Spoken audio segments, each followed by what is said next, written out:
그리스도를 통해서 왔다고 하는 그 근원이 완전히 다르다고 하는 것을 나누는 거예요. 나누는데 이 율법과 은혜가 뒤죽박죽 돼. 은혜는 영적인 개념이에요. 율법은 육적인 개념이에요. 육적 혼란이라는 게 뭐냐면 율법이 뭔지 깨닫지 못하는 사람은 아직 육적인 혼란에 있는 거예요. 예를 들면 행위로 율법을 지킴으로써 행위적인 공로를 통해 하나님의 은혜를 입을 수 있다라고 말하는 건 총체적인 혼란에 있는 거예요. 지금 율법은 육에 관한 거예요. 육의 본질인 죄, 그것을 깨닫게 하는 데 필요한 도구가 율법이에요. 은혜는 하늘에서 오는 신령한 복의 출처가 하나님의 은혜예요. 그것을 지금 요한은 명확하게 1장부터 가르고 있는 거예요. 근데 그 대표적인 사람이 뭐예요? 3장에 가면 니고데모라는 사람이 나와요. 근데 니고데모가 뭐 하는 사람이에요? 산헤드린 공회원이요? 율법 선생이에요. 근데 율법 선생인데 총체적인 혼란 속에 있어. 뭐가 뭔지 몰라, 이 사람이. 평생 율법을 지켜왔는데 은혜와 진리가 율법에서 올 거라고 생각했어요. 율법을 열심히 지키다 보면 진리를 깨닫고 하나님의 은혜를 입을 거다 생각했어요. 그런데 아무리 율법을 열심히 지켜도 마음속에 죄책감이 사라지지 않아. 양심으로 볼 때. 아무리 나는 율법 안에서 의로워 바리새인이야 공회원이야 돈 많은 사람이고 장래가 촉망된 사람인데 내면에서 해결이 안 돼. 그런데 어느 날 예수님의 소문을 들었어요. 몰래 밤에 찾아가요. 어떻게 하면 영생을 얻습니까? 어떻게 하면 하나님의 은혜에 닿습니까? 어떻게 하면 진리를 깨닫습니까? 그랬더니 예수님이 뭐라 그래요? 너 거듭나야 돼. 거듭나야 돼. 내가 너한테 거듭나야 된다는 말을 이상하게 생각하면 안 돼. 거듭나야 하나님의 나라를 보고 거듭나야 하나님의 나라에 들어가. 육에서 난 것은 육이요. 성령으로 난 것이 영이니라. 하고 말씀을 해줘요. 그런데 지금 바리새인 중에 바리새인이고 율법 선생인데 이걸 깨달아요? 못 깨달아요? 못 깨달아요. 그러니까 뭐라 그래?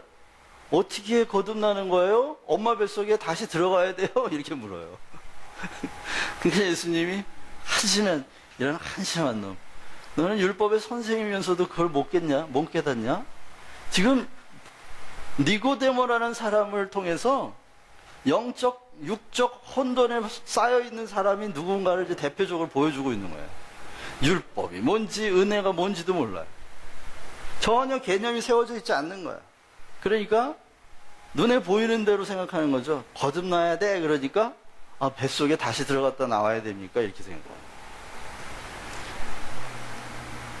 지금 요한복음에서 이 대조로, 지금 대조가 한 10몇 개 나와요. 이 대조로 나오는 이것들이 기독교의 키워드예요. 우리 신앙의 키워드예요.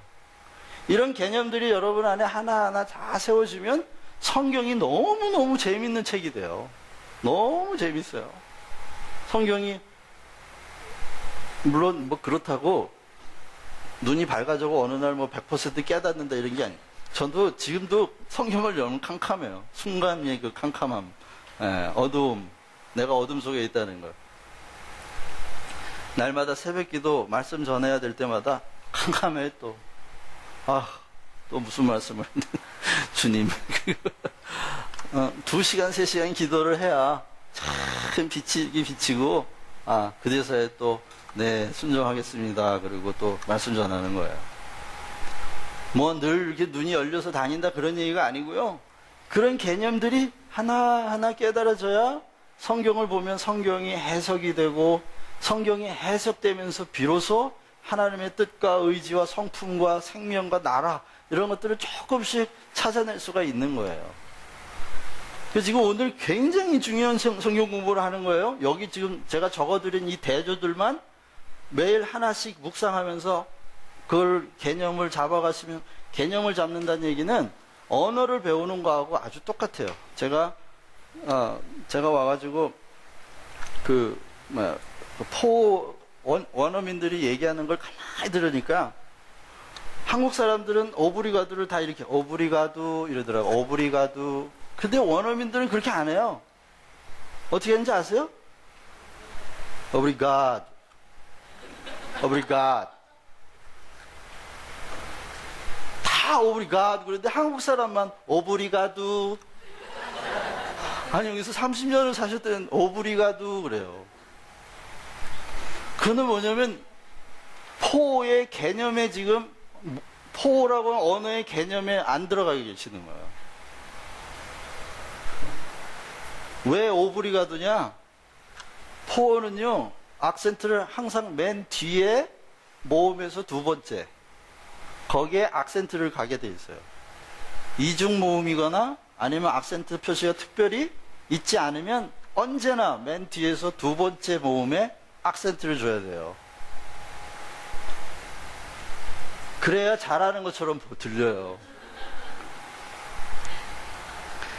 그러니까 이런 거죠. 그런 개념에 도달해야 돼요. 왜 이 사람들이 음절이 열 음절이라도 뒤에서 두 번째, 일곱 음절이라도 뒤에서 두 번째. 왜 그렇게 할까요? 그건 언어의 노동, 한계 효용의 법칙에 그런 거예요.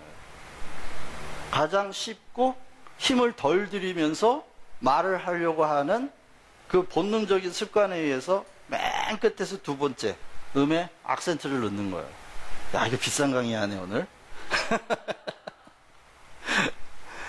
그러니까요, 그런 하나의 사실만 발견을 해도 여러분의 포어의 실력이 얼마나 달라지겠어요. 보니까요, 단어는 악센트로 외워야 되는 거예요. 제가 미국에서 영어를 해보니까, 잘 몰라도 악센트를 대충 맞춰서 하면요, 다 알아들어요. 그런데 내가 발음을 똑바로 한다고 또박또박 악센트 빼서 얘기하잖아요? 하나도 못 알아들어요, 그 사람들. 네?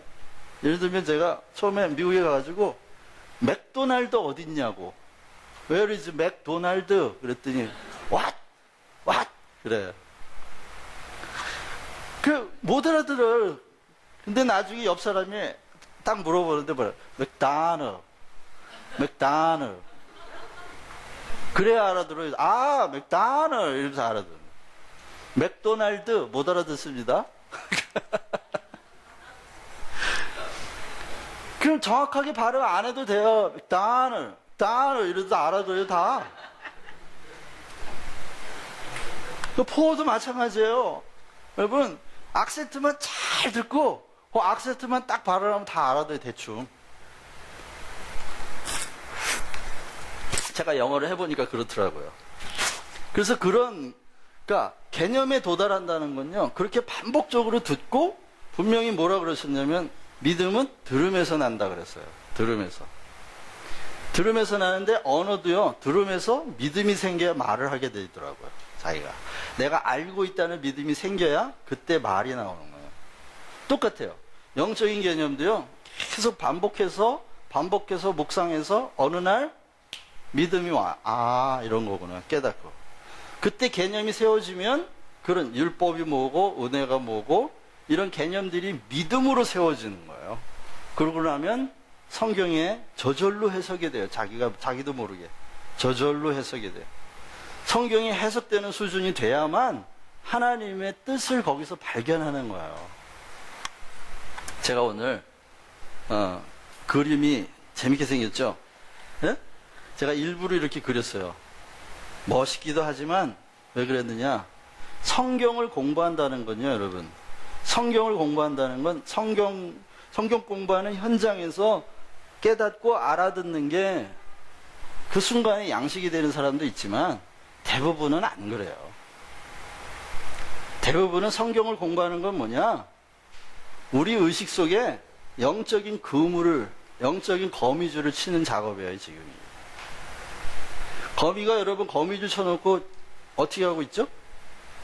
거미줄 쳐놓고 한쪽 구석에 가가지고 거미의 촉수를 거미줄에 탁 대고 있어요. 그러다가 어떻게 해요? 이게 바람 때문에 흔들리는 건지 파리가 와서 걸려서 흔들리는 건지 그 감각으로 아는 거예요.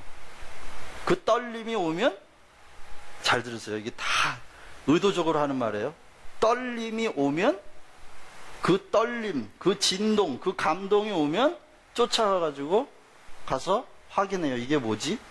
그리고 가서 거미줄로 꼴꼴 말아가지고 저장해 놓거나 아니면 거미가 가서 독을 넣어서 내면을 다 녹여가지고 빨아먹어요.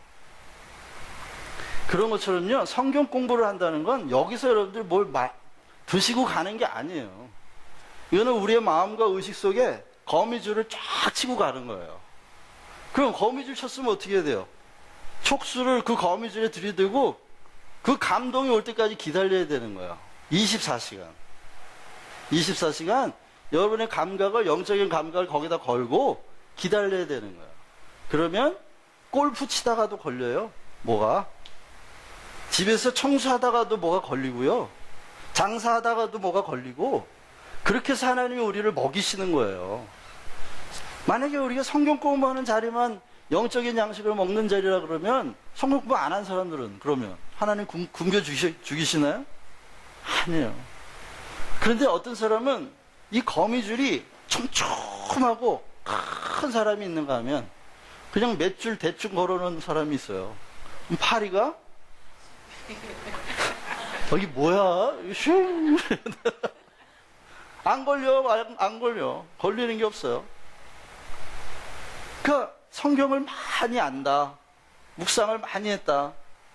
그게 뭐냐면 이 거미줄이 촘촘한 거예요. 파리가 못 도망가지. 다 걸리는 거죠. 물론 파리가 꼭 거기 오란 법은 없어요. 왜 제가 거미줄에 비유를 하냐면, 영적인 차원에서의 은혜는 특별 은총이기 때문에 우리가 땅에다가 씨를 심고 수고를 하며 많이 거두는 그런 일반 은총하고는 달라요. 이건 하나님이 파리를 보내주셔야 돼.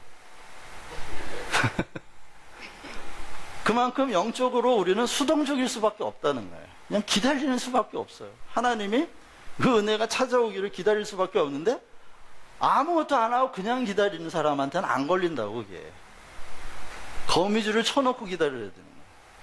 그래서 내 영적인 촉수가 그 거미줄에 닿아서 그 미세한 떨림, 미세한 감동이 왔을 때조차 그게 뭔지 알게 되는 그런 훈련들이 우리에게 필요한데, 바로 이렇게 거미줄처럼 제가 이렇게 그려놓은 이유가, 이 요한복음 안에는 그런 비유들, 그런 대조들이 막 거미줄처럼 막 이렇게 얽혀 있어요.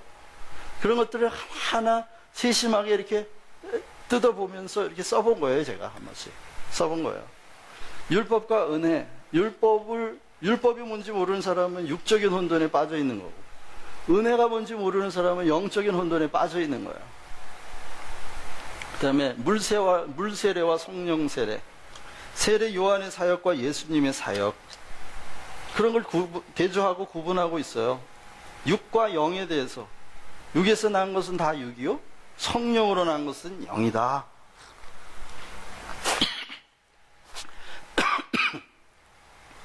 그러니까 이게 무슨 말이냐? 요한이 말하는 영과 육은요, 그럼 성령으로 난 것이 영이면 육은 다 어디서 온 걸까요? 사람에게서 온 건 다 육이에요. 하나님으로부터 온 것이 영이라면, 그래서 사도행전 13장에도 사람으로부터 난 거면 다 무너집니다. 사람에게서 난 거는 다 무너진다. 온전히 서지 못한다. 왜? 육이기 때문에. 한계가 있는 존재이기 때문에 그런 거죠. 요한복음 4장에 보면, 이 물을 마시는 자는 다시 목마르니와 내가 주는 물을 마시는 자는 영원히 목마르지 아니하리라. 물을 또 가르시죠. 5장에 보면은 이미 아들을 믿는 자는 심판에서 벗어나서 사망에서 생명으로 옮겨갔느니라. 사망, 죽는다는 게 뭐고 산다는 게 뭔지 그 기준을 뭘로 정하고 있어요? 아들의 심판.